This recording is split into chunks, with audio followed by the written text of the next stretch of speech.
Deathworlds, the ultimate vacation for humans. Welcome to Tirak 4, the ship's AI intoned, its synthetic voice cheerful, rated as a Class 5 death world. Please ensure all safety equipment is secured before disembarking. Maria smirked as she adjusted the straps of her lightweight exosuit. The gleaming visor reflected her excitement back at her. Around her, other human tourists buzzed with the same energy, chatting animatedly about their plans. Some brandished weaponized hiking poles, others tinkered with high-tech drones designed for reconnaissance. Class 5? Maria's partner, Jake, chuckled as he slung a plasma rifle over his shoulder. Didn't we do a 6 last year? Maria rolled her eyes. 6 was easy. The ecosystem was predictable. Giant predators, aggressive flora. Tirak 4 is supposed to be a true challenge. Unstable tectonics, acidic rain, and, oh, let's not forget, the apex predator here spits neurotoxins. Sounds like fun, Jake said, his grin widening. For centuries, Deathworlds, planets categorized as hostile to most known life forms, had been strictly off-limits, but then humans came along. The galaxy quickly realized that humans thrived on danger. Where other species saw inhospitable wastelands, humans saw playgrounds. The Galactic Tourism Board had initially balked at the idea of opening Deathworlds for recreation, but the humans' persistence, and the promise of hefty profits, had changed their minds. Now, Deathworld expeditions were a booming industry, with humans as the primary clientele. The shuttle landed on a rocky plateau overlooking a vast jungle. The sky was a swirling mix of crimson and orange, and the air shimmered with heat. A tour guide, an insectoid alien named Glyph, greeted the group with an uneasy flutter of its wings. "Welcome, brave." "Ah, humans," Glyph said, its mandibles clicking nervously. "Please remember to stay with the group. Tirak 4 is extremely—" "We got it, Glyph," Maria interrupted, already scanning the horizon with her thermal binoculars. "Stick together, don't poke the deadly things too much, let's go." Glyph's antennae drooped. "This is my third human group this cycle, none of you listen." The group set off into the jungle, the dense foliage buzzing with strange, otherworldly sounds. Within minutes, Maria spotted her first challenge, a cluster of vibrant, spiked plants that snapped at anything within range. "Venomous?" she asked, nudging one with her boot. "Highly," Glyph replied, twitching its wings in panic. "Please don't." Maria grinned as she dodged a snapping vine, pulling a knife from her belt. "Let's see how fast they are." By midday, the group had crossed a bubbling acid river, scaled a cliffside teeming with carnivorous birds, and narrowly avoided a pack of prowling apex predators. Each encounter left the humans exhilarated, while Glyph became increasingly frazzled. You people are insane," Glyph stammered as they paused for a break. "This planet is a nightmare." "Nah," Jake said, popping open a protein bar. "It's like a tougher version of hiking on Earth. You should see Australia." Maria nodded. "This is nothing compared to our home planet. Earth isn't officially classified as a death world, but it probably should be. We've got hurricanes, volcanoes, and animals that'll kill you just for looking at them funny." Glyph stared at them in stunned silence. "And you call this fun?" "Absolutely," Maria said, wiping sweat from her brow. "We've got a saying, what doesn't kill you makes you stronger, and if it does kill you, well, at least you went out with a bang." As night fell, the group set up camp under the shimmering glow of Tirak 4's twin moons. The jungle around them came alive with eerie calls and glowing eyes, but the humans only seemed more at ease. They swapped stories, laughed, and even toasted marshmallows over a portable plasma fire. Glyph watched them, bewildered. These creatures, so fragile compared to most galactic species, had no business surviving here, let alone enjoying themselves, and yet, they did. Maybe, Glyph thought, humans weren't insane, maybe they were just unstoppable. For the first time, Glyph allowed itself to relax. If anyone could tame a death world, it was these lunatics. The next morning, the group prepared to head deeper into the jungle, their excitement undiminished. Maria clapped Glyph on the back, nearly toppling the insectoid. "Come on, Glyph, you've got front row seats to the greatest show in the galaxy." With a resigned sigh, Glyph followed. Perhaps there was something to be learned from these humans after all. Into the heart of Tirak 4, the jungle thickened as they ventured further, the air heavy with the scent of alien flora. Each step brought new challenges, patches of quicksand-like soil that hissed and popped, swarms of insectoid creatures emitting piercing shrieks, and vines that writhed like living snakes. Maria led the way, her machete flashing as she hacked through the dense vegetation. Behind her, Jake kept his plasma rifle at the ready, his eyes scanning for movement. Glyth scurried nervously, clutching a datapad that beeped warnings about the planet's shifting environment. "Hold up," Maria said, raising a hand. The group halted as she crouched, inspecting the ground. "Tracks, big ones." Jake whistled low. "That's gotta be our apex predator, looks like it's heading northeast." Glyth's mandibles clicked in panic. "Northeast is exactly where we should not go. That is its nesting ground. We must follow it," Maria interrupted, grinning. "Of course, let's move." Glyth threw up its hands, or rather, its upper limbs. "Humans, why did I agree to this job?" An hour later, they reached a massive clearing. At its center was a towering structure of bones, vines, and debris, a nest the size of a small building. The air was thick with a pungent, musky odor. "Well, that's charming," Jake said, scanning the nest with his visor. "No sign of the big guy yet."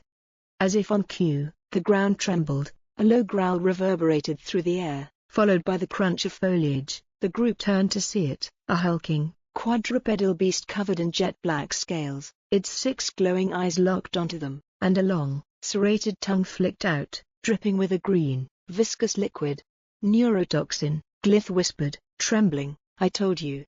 "Cool," Maria said, raising her stun spear. "All right, folks, let's give it a workout." The fight was chaotic and exhilarating. The beast charged, its claws tearing up the ground, but the humans were ready. Maria sidestepped its attack, jabbing with her spear, while Jake fired precision shots at its legs. "Flank it," Maria shouted, adrenaline coursing through her veins. The predator roared, its tail lashing out and smashing into a tree. Glyth clung to a branch, wailing in terror. "This is not a vacation." Maria laughed as she dodged another strike. "It's all about perspective." Minutes stretched into what felt like hours as they battled the creature. Finally, with a well-timed plasma shot to its exposed underbelly, the beast let out a final, echoing roar before collapsing.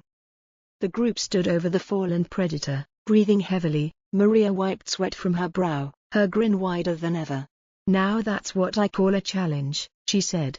Glyth crawled down from the tree, its wings twitching. You just defeated a creature that has terrorized this ecosystem for centuries, and you're smiling about it." "Of course," Jake said, slinging his rifle over his shoulder. "We're here to have fun."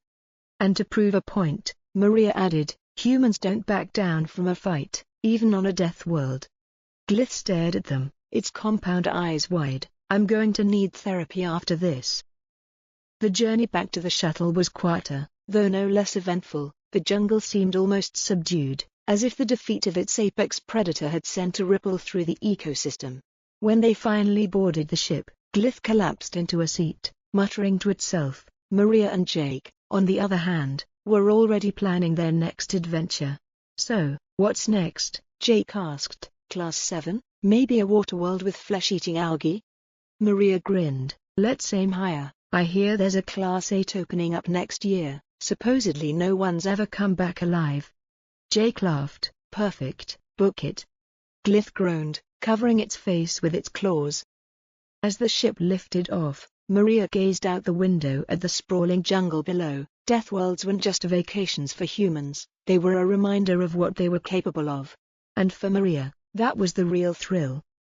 The aftermath of Tirak 4. As the shuttle hummed its way back to the orbital station, the humans celebrated their survival with stories and laughter. Glyth sat huddled in the corner, staring at its trembling claws. It couldn't decide if it was impressed or utterly horrified by the day's events. "You know," Maria said, patting Glyth on its chitinous shoulder, "you handled yourself pretty well out there." "I spent most of the time hiding," Glyth replied, its voice a mix of exhaustion and disbelief. "Your species. You thrive in chaos. I don't understand how."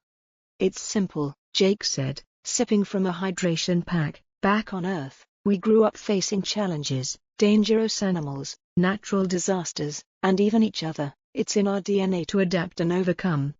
Maria nodded. "It's not just survival for us, it's about pushing limits. seeing how far we can go. That's why we come to places like Tirak 4. To push limits. Glyth stared at them, its compound eyes glinting with faint amusement. Do you ever stop to consider the consequences, the balance of these ecosystems? Maria's smile softened. Of course we do. We're not here to destroy anything. If anything, we help. That apex predator we took down, it was destabilizing the ecosystem. The smaller predators will flourish now, and the prey populations will balance out.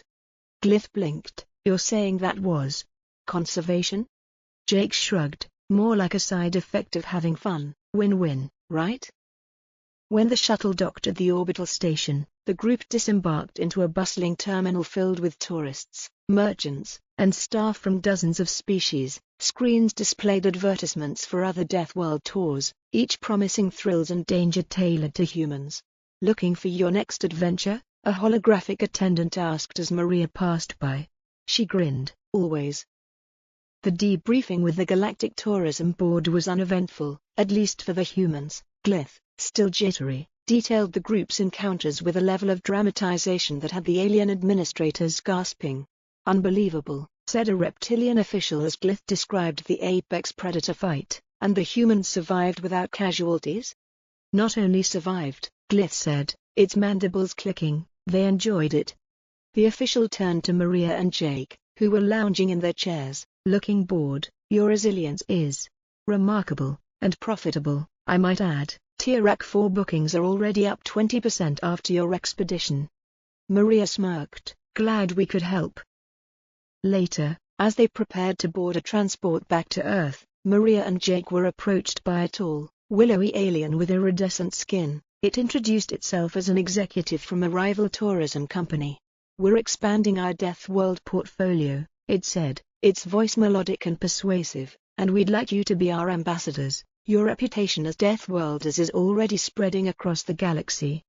Maria raised an eyebrow. Ambassadors, huh? What's the pay?